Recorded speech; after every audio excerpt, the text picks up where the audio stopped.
À 9h30, la porte s'ouvrit. Claire, en tenue de boxe, était assise sur un tabouret dans un coin du ring, surveillant l'entrée de la salle. Elder entra. Il fut surpris de se trouver face à face avec une boxeuse qui lui souriait méchamment, découvrant son protège-dents. Oui, c'est moi, monte. Je croyais. Monte, je te dis. Elder, un gabarit d'1,85 m et d'une centaine de kilos, se hissa sur le ring en se glissant entre les cordes. Tiens, mets les gants. Elle pointait une paire de gants dans le coin. Il secoua la tête. Pas besoin. D'accord, je veux bien. Allons-y, monsieur Elder. Elder ricana et se précipita sur la boxeuse qui s'était positionnée au milieu du tapis. Elle esquiva son assaut avec agilité et le freina net en le bloquant avec un crochet du droit au menton. Le fier à bras du bistrot tomba lourdement, KO au premier round, après 5 secondes de combat. La porte adjacente s'ouvrit et les copains d'entraînement de Claire entrèrent tout souriants. Ils avaient suivi toute la scène. 2 gars délacèrent les gants de la boxeuse, les autres s'occupèrent du malabar qui venait de manger la poussière. Il n'avait toujours pas repris ses esprits quand Claire quitta la salle, demandant à ses potes de le retenir le temps qu'elle rejoigne le parking et qu'elle file.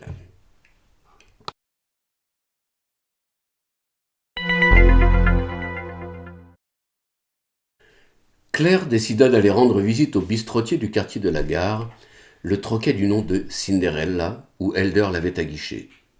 Apparemment, le Brésilien y avait ses habitudes. Une seule table était occupée par 2 francophones en train de discuter football. En luxembourgeois, elle pria le patron de la rejoindre à une table un peu à l'écart. Jos Offelt était l'un des rares gérants de bars autochtones encore actifs dans ce quartier. Avec plus de 90% d'étrangers, le quartier de la Gare de Luxembourg était composé d'un mélange de cultures de tous les coins du monde. Un authentique melting pot. Hoffelt réagit avec beaucoup de réticence aux questions de l'inspectrice. Ce n'est que lorsque les 2 clients eurent quitté ce local que sa langue se délia. Il se pencha vers elle et dit à voix basse « Je dois vous révéler une chose, mais je vous préviens, j'aurais préféré ne pas le savoir. » « Je vous écoute, monsieur Hoffelt. » Depuis une semaine, Elder essayait de se procurer une arme. Il m'a demandé si je ne connaissais pas quelqu'un qui vendait ce genre de choses. Bien sûr, je l'ai envoyé se faire voir. Bien sûr, ça va sans dire. Vous ne voulez pas me croire? Interrogez votre ordinateur. Hoffelt n'a pas de casier. J'ai toujours été réglo et, de surcroît, je paye mes impôts rubis sur l'ongle. Je ne mets pas en doute votre intégrité, Hoffelt. Dites-moi plutôt pourquoi Elder était à la recherche d'une arme. Aucune idée, il n'a rien dit. Et moi, je ne pose jamais ce genre de questions. Ça ne me regarde pas. Toutefois, je peux vous dire une chose. Elder venait ici quasi tous les jours, ce qui veut dire que je le connaissais un peu. Et depuis quelques jours, il m'a paru très angoissé. Quand il m'a guiché comme une pute avant-hier, il ne m'a pourtant pas paru angoissé. Plutôt éméché, inspecteur, Yenhat Pansford. Ça aussi, c'était le signe que quelque chose ne tournait pas rond chez lui, car avant, il ne buvait presque jamais d'alcool. Il cherchait donc une arme. À votre avis, est-ce qu'il a pu en trouver une? Aucune idée. En tout cas, ce n'est pas dans mon bistrot qu'on fait le commerce de ces choses-là. Évidemment pas. On raconte qu'il avait une petite amie dans le coin. Faux, depuis que son pote Bimbo l'avait un peu délaissé à cause de cette serveuse, Elder était devenu un solitaire. Et Bimbo ne venait jamais boire un verre chez vous? Bien sûr que si, je le connaissais bien, Bimbo, un chic type. Il était fou de cette drôlesse et pensait même au mariage. C'est qui cette drôlesse? Elle s'appelle Anaïs, je crois, une Française. Apparemment, elle est barmaid dans une boîte de nuit à Esch, dans le quartier de la Frontière, précisément. Je ne comprends pas pourquoi Bimbo se serait donné la mort. Pour moi, c'est inexplicable. Le nom de cette boîte? Le Zanzibar, m'a-t-on dit. Claire nota le nom de la fille et celui de la boîte dans son calepin. Revenons à Elder. Avait-il des ennemis ou a-t-il eu ces derniers temps des altercations avec quelqu'un? Pas que je sache. Connaissez-vous un certain Miguel da Fonseca? Non, devrais-je?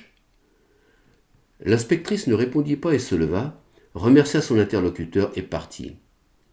Devant le Cinderella s'était réunie une grappe de personnes, la clope au bec, discutant et gesticulant.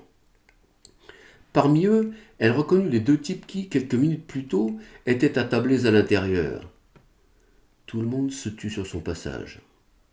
Mais les palabres reprirent dès qu'elle fut à bonne distance.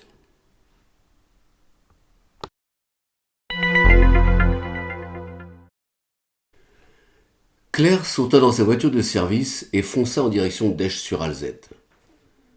À la hauteur du chantier de pompières, elle posa le gyrophare magnétique sur le toit de sa Golf pour dépasser la file de voitures prises dans un embouteillage. Arrivée à Esch, sur le boulevard Kennedy, elle passa près de la gare où Georges Reus était supposé s'être suicidé. Elle se gara devant le commissariat, à une petite centaine de mètres de là, en face du chemin de fer. Maria da Conceição attendait calmement dans un parloir. Claire remarqua tout de suite les cernes sous ses yeux. Elle portait une mini-jupe très moulante et un corsage rouge sang d'où menaçait de s'extirper d'une seconde à l'autre son opulente poitrine. Elle avait tous les arguments pour redonner vie au plus coincé des mâles du quartier de la Frontière. L'agent qui avait pris ses coordonnées avait d'ailleurs connu d'étonnants problèmes de concentration. Quand elle vit arriver l'inspectrice, elle essaya de boutonner son décolleté. Sans succès, le corsage était trop juste. « Bonjour, madame da Conceição, je suis l'inspecteur Claire Dumax de la police judiciaire. » Da Conceição bâilla et ouvrit grand sa bouche sans se couvrir le visage. Elle sentait l'alcool. « Vous êtes fatiguée, madame ?»« J'ai travaillé toute la nuit, je veux rentrer me coucher, moi. »« J'en ai pour 10 minutes seulement, je dois vous poser quelques questions. »« Je vois pas pourquoi vous me retenez ici, j'ai rien fait de mal. »« Là n'est pas le problème. Si c'est pour me demander quoi que ce soit, je sais rien. C'est ce qu'on va voir. Je vous préviens, soyez brève, si vous ne voulez pas que je me fasse taper dessus en rentrant trop tard. Si vous me laissiez parler, on avancerait beaucoup plus vite. Ceci étant dit, dois-je comprendre que votre mari vous bat ? Mon concubin, je ne me suis plus remarié. Vous devriez porter plainte contre lui. Je souffre en silence, comme il convient à mon espèce. Claire lui tendit sa carte de visite.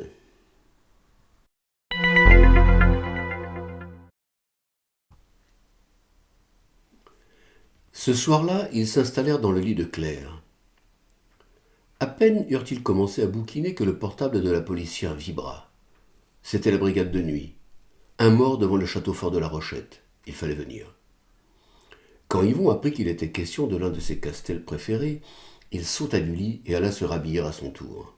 « Où est-ce que tu vas, toi ?»« Je t'accompagne, je ne compte pas te laisser partir seul dans la nuit. »« Idiot !» Rien à faire. Yvon prit le volant de la vieille Defender de Claire et fonça en direction du bourg au bord de l'Ernst Blanche. En route, Claire lui signifia de rester hors du périmètre de sécurité une fois sur place. Le médecin légiste était déjà à pied d'œuvre quand ils arrivèrent sur les lieux. La brigade de nuit avait été appelée sur le parking près de la mairie, en bas du château fort, par un couple de jeunes. Ils avaient découvert le corps inerte, couché à même le sol, entre deux voitures, baignant dans une flaque de sang. Claire arrêta son frère tandis qu'elle-même se faufilait sous le ruban rouge-blanc-bleu de la police. Yvon pivota sur ses talons et s'éloigna. Il sortit son portable et partit contempler le magnifique château fort juché sur le rocher qui surplombait le centre de La Rochette. Il profita de cette nuit claire pour prendre des photos de l'édifice magnifiquement illuminé. Le légiste vint à la rencontre de Claire. Tué par balle, un Brésilien d'une 40aine d'années. Claire s'approcha du cadavre. Il n'était pas beau à voir. Avec ses mains gantées, elle retourna légèrement la tête ensanglantée pour voir le visage. Elle se cabra et lâcha le mort. Comme pétrifiée, elle dévisagea le médecin légiste. « Que se passe-t-il, inspecteur ? Vous le connaissez ?» Elle alla s'appuyer sur le capot de la voiture la plus proche. Le docteur la suivit. « Ça va, Claire ? Vous allez bien ?»« Oui, ça va, je le connais, en effet. »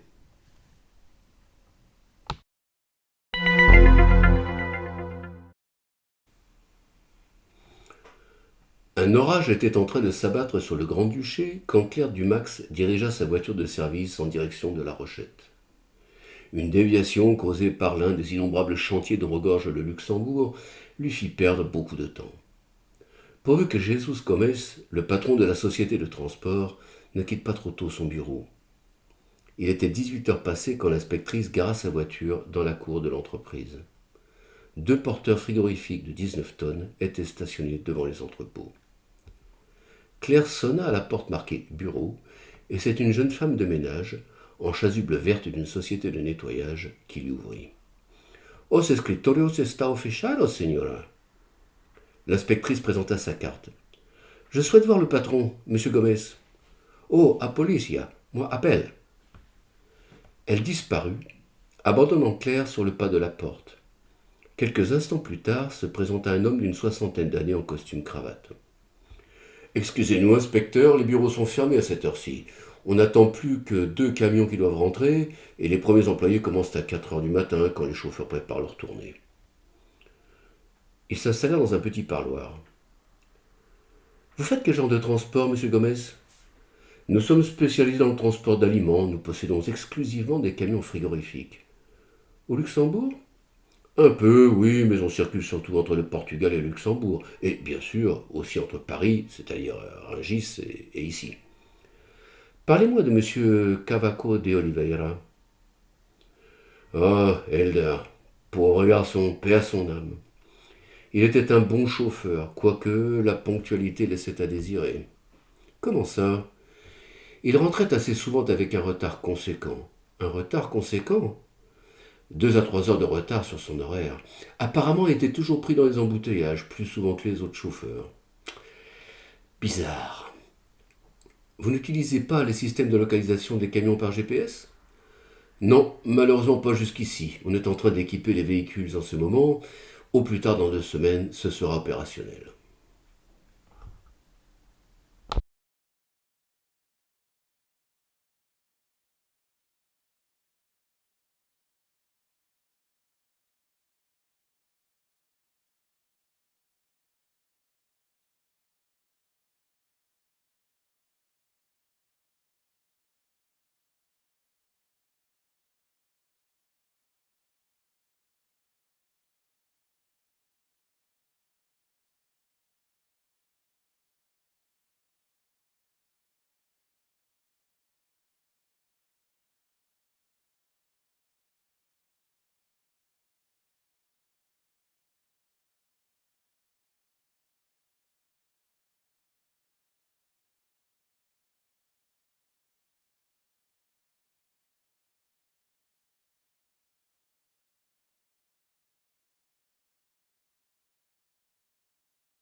des camions par GPS?